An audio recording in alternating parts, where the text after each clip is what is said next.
In today's session, we are going to complete section 4.4 and 4.5. In 4.4, there are two features only in our syllabus. First feature is Watchdog Timer and second feature is Semaphore. Watchdog Timer is a hardware related concept and Semaphore is related to the software related concept. As per Watchdog Timer is concerned, you assume that if our embedded system is in a catastrophic state or it is in a crash state, in that case, what precaution our embedded system takes. So, if our embedded system is facing the catastrophic or it is facing the crash, in that case, embedded system is loading maximum count if that watchdog timer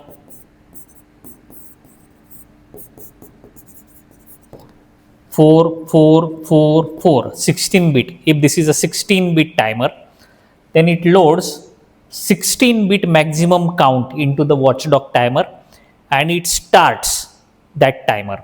So what timer does? It starts decreasing one by one like this. So it decreases to 0 F E. It decreases again by 1 until it reaches 0 0 0 0. So when it again try to decrease 0, it rollover condition happens. So when it rollovers, it gives reset signal to the embedded system, and then our embedded system is go into the reset state. So this is the function of any watchdog timer, that it saves our embedded system from catastrophic situation or from crashing situation without losing our important contents.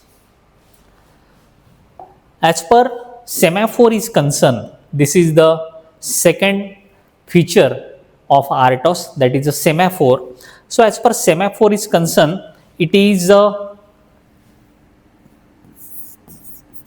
object of real-time operating systems programming.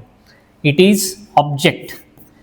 It is of two types. One is a binary type and other is it is having array. Non-binary, or it is in the form of array. So imagine that this is the task number 1 and this is task number 2. Both the tasks are utilizing the similar resource. Some memory is there. If they are utilizing the same memory, then if this task want to utilize this memory, then it holds the semaphore. And when it holds the semaphore, it equates its value to the 1. So if this task is running and in between this task is requesting to the scheduler, and if this task is highest priority task, in that case what scheduler does, it check whether this resource is used by T1 or not. So as the value of semaphore is 1, scheduler comes to know that T1 is utilizing this semaphore, means utilizing this memory. That's why until release of this particular semaphore, task 2 should not start its function and invoke this memory. So this is the function of the semaphore, that when shared resource is there, so that resource should be reflected by some variable. So this variable is reflecting that whether this resource is free or whether this resource is already utilized by a particular task. So this kind of the feature utilized by the operating system, so that there should be the synchronization between the task. there should not be any loss of the data because of the intervention of a particular task if that task is not running. So this is about the 4.4, which is a very small topic. This topic is depicting about the semaphores. This topic is depicting about the watchdog timer. Now only last topic is remaining, that is a deadlock. Now imagine that deadlock condition. Now here we imagine that if this is a task 1 and this is a task 2. Now this is a shared resource, resource number 1 and resource number 2. These resources needed to task 1 as well as task 2. Now imagine a situation where task 1 is running and task 1 is holding resource 1. Task 1 is holding resource 1 and it is executing its task. Meanwhile, task 2 takes the CPU's resources, it starts running. Initially it takes the resource number 2, and it is also executing its next instruction. Meanwhile, task 1 loaded and it tried to fetch the resource R2. But as R2 is already taken by the task 2, it cannot be loaded by the task 1 and it goes into the waiting state. So scheduler shift its attention from this to this, and then task 2 is trying to invoke the resource 1.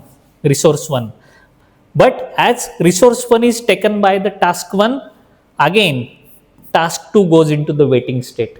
The scenario is that task 1 goes into the waiting state, task 2 goes into the waiting state. Means not a single task is performing its operation completely. If this is the scenario, then you term this phenomenon deadlock. This is treated as a deadlock. So this is called as a deadlock. This happens in the case of shared resources.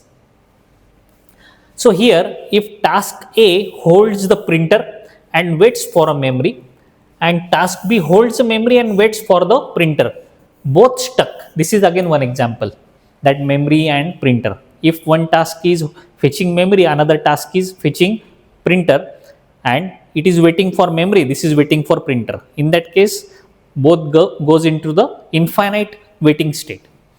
So reasons of the occurrence of the deadlock, which are the reasons? First reason, no mutual exclusion is there. No mutual exclusion is there means there is no inter-process communication, no inter-task communication is there. Both are not cooperating with each other. Task 1 is not cooperating with task 2, task 2 is not cooperating with task 1.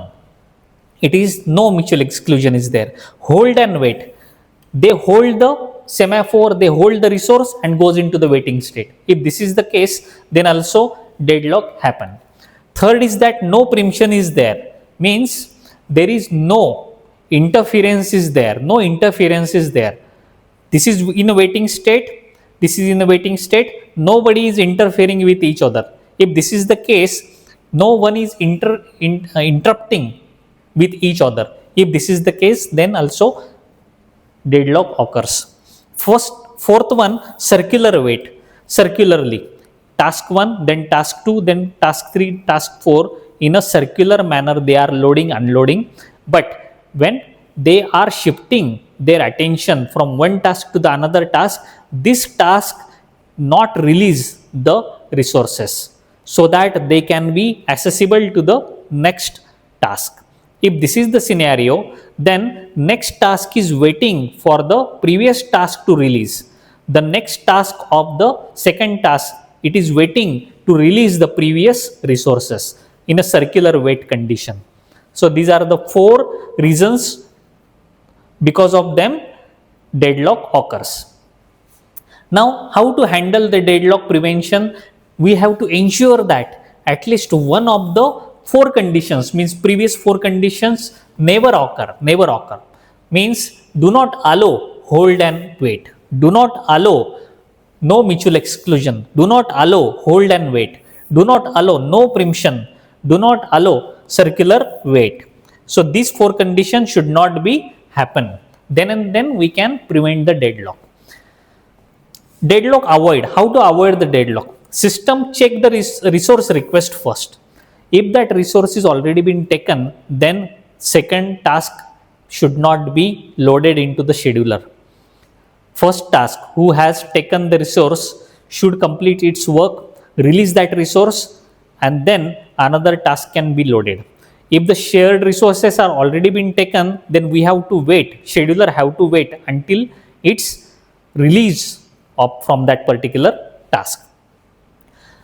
There are certain algorithms are there, like banker's algorithm is there to avoid the unset states. There is one algorithm, but in a degree level you are going to see this banker's algorithm, that how tokens has been given, how resources can be managed in a time slicing manner, in a proper scheduling manner. You can see all those things over there. Then deadlock detection. Regularly we have to check that whether the deadlock has been occurred or not. If deadlock has been found, then action should be taken to terminate that particular task. Forcefully terminate that task so that that resource can be released, and then that resource can be taken by the waiting task. This is the step. This is the algorithm. Deadlock recovery. After detection of the deadlock, the system breaks it by terminating the same one or more tasks, forcibly releasing the resource. So forcibly we can release the resource so that that resource can be taken by another task. So this is all about our 4.4 and 4.5.